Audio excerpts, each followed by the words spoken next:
अमेरिकी president Donald Trump ने एक बार फिर अपने ही करीबी दोस्त और एलाई देश ओमान को बमबारी की धमकी दे दी है। और ये कोई पहली बार नहीं हुआ है, ये दूसरी बार है जब ट्रंप ने ओमान को इस तरह की धमकी दी है। तो सवाल ये उठता है कि आखिर ओमान जैसा एक न्यूट्रल पुराना अमेरिकी सहयोगी देश ट्रंप के निशाने पर क्यों आ गया है। चलिए इस कहानी को शुरू से समझते हैं। ओमान और अमेरिका का रिश्ता करीब 200 साल पुराना है। 1833 में दोनों देशों के बीच treaty of amity and commerce नाम का एक एग्रीमेंट साइन हुआ था, जो अमेरिका का किसी भी अरब गल्फ स्टेट के साथ पहला बायलैटरल एग्रीमेंट था। 1980 में ओमान पहला देश बना जिसने अमेरिकी फ़ौज को अपने यहाँ मिलिट्री एक्सेस दी। आज भी अमेरिका ओमान के मस्कत, थुमैरात और मसीराह आइलैंड जैसे मिलिट्री एयरफील्ड्स इस्तेमाल कर सकता है। और सबसे इम्पोर्टेंट बात यह है कि ओमान हमेशा से मिडिल ईस्ट में एक न्यूट्रल पार्टी माना जाता आया है, जो दुश्मन देशों के बीच बातचीत कराने में मदद करता है। खुद अमेरिका और ईरान के बीच जो पहले की बातचीत हुई थी, उसमें भी ओमान ने एक की मीडिएटर का रोल निभाया था। अब बात करते हैं हॉर्मुज़ स्ट्रेट की, क्योंकि यही इस पूरे टकराव का सेंटर है। ये एक बहुत तंग समुद्री रास्ता है जो ईरान और ओमान के बीच है, और इसकी टेरिटोरियल वाटर्स दोनों ही देशों की सरहदों में आती है।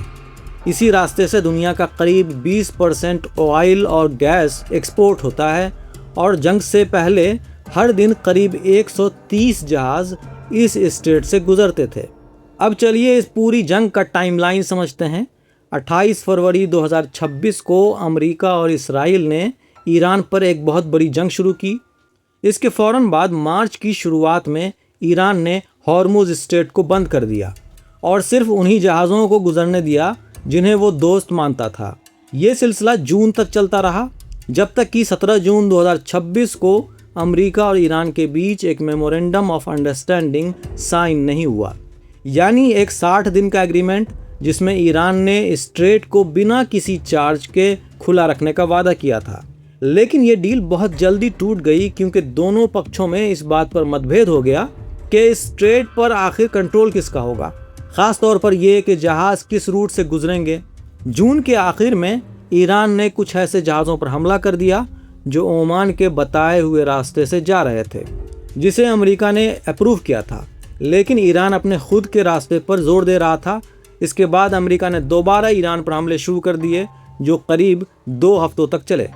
अब ईरान ने ये कहते हुए अमेरिका से सीधे बात करने से इनकार कर दिया कि अमेरिका ने ही उस एग्रीमेंट की शर्तों को तोड़ा है जिसमें सभी मोर्चों पर जंग रोकने का वादा था।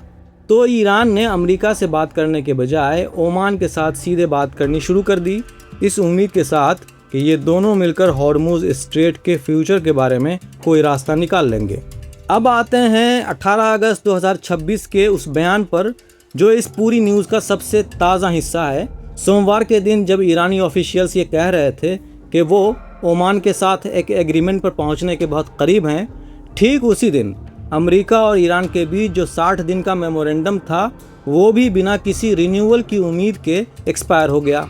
और इसी दिन ट्रंप ने अमेरिकी न्यूज़ चैनल फॉक्स न्यूज़ को दिए एक इंटरव्यू में ईरान से सरेंडर करने की मांग कर दी, और ये दावा भी किया कि उनकी एडमिनिस्ट्रेशन ने ईरान की IRGC फोर्स के साथ एक डायरेक्ट बैक चैनल बातचीत खोल रखी है। और इसी इंटरव्यू के दौरान उन्होंने ओमान को धमकी देते हुए कहा कि अगर ओमान बीच में आया तो हम उन्हें उड़ा देंगे। अब इंटरेस्टिंग बात यह है कि ईरान की IRGC फोर्स के एक प्रवक्ता ने ट्रंप के इस दावे को सिरे से खारिज कर दिया है, ये कहते हुए कि अमरीकियों के साथ कोई बातचीत नहीं हो रही। और ट्रंप का ये झूठ सिर्फ जंग में उनकी हार और निराशा की वजह से आए भ्रम और बुरे सपनों का नतीजा है।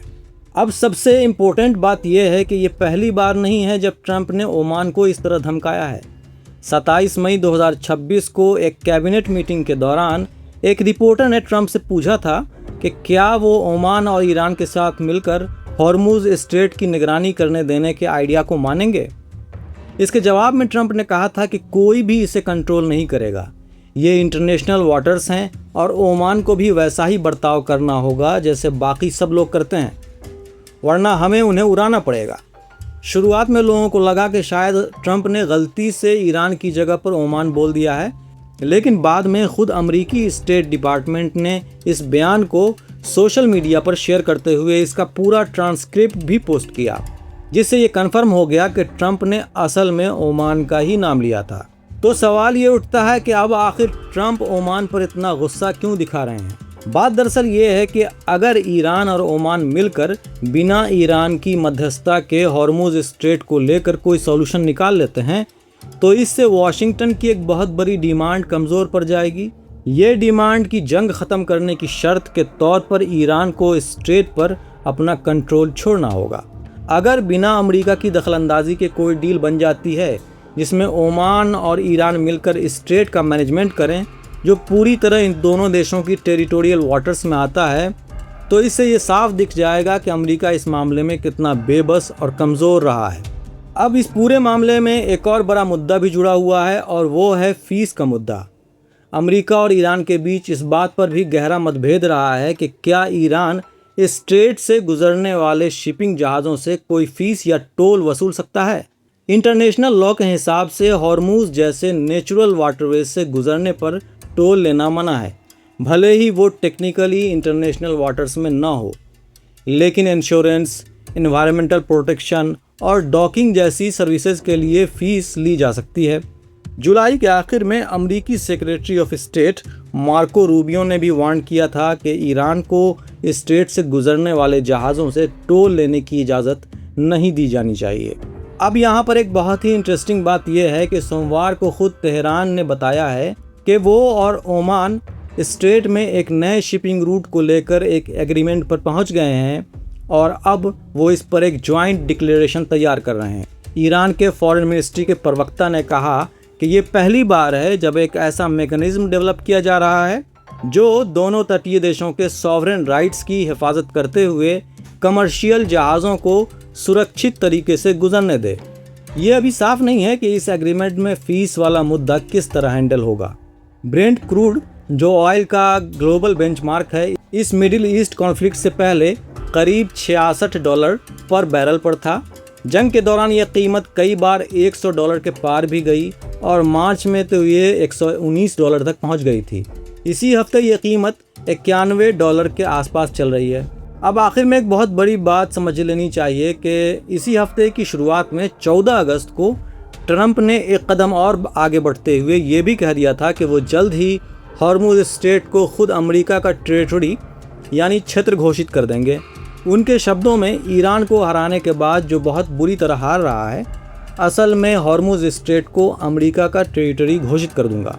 ईरान के डिप्टी फॉरेन मिनिस्टर ने इस पर बहुत तीखा जवाब दिया, ये कहते हुए कि हॉर्मुज स्ट्रेट को किसी ट्वीट से, किसी एयरक्राफ्ट कैरियर से, किसी हुक्म से या किसी इलेक्शन स्पीच से हासिल नहीं किया जा सकता और ईरान न तो धमकियों से डरता है न ताकत के दिखावे से। तो बात यह है कि ये जो पूरी कहानी है ये सिर्फ ओमान बनाम अमेरिका की बात नहीं है, ये उस बड़ी लड़ाई का हिस्सा है जो ये तय करेगी कि हॉर्मुज स्ट्रेट का कंट्रोल आखिरकार किसके हाथ में जाएगा। क्या अमेरिका इस पर अपनी पकड़ बनाए रखेगा या फिर ईरान और ओमान मिलकर बिना अमेरिका के अपने रास्ते पर आगे बढ़ेंगे। और इस बीच एक 200 साल पुराना भरोसेमंद अमेरिकी सहयोगी देश ओमान अपनी न्यूट्रल पोजीशन बचाने की कोशिश में खुद अपने ही सबसे पुराने दोस्त की धमकियों का सामना कर रहा है।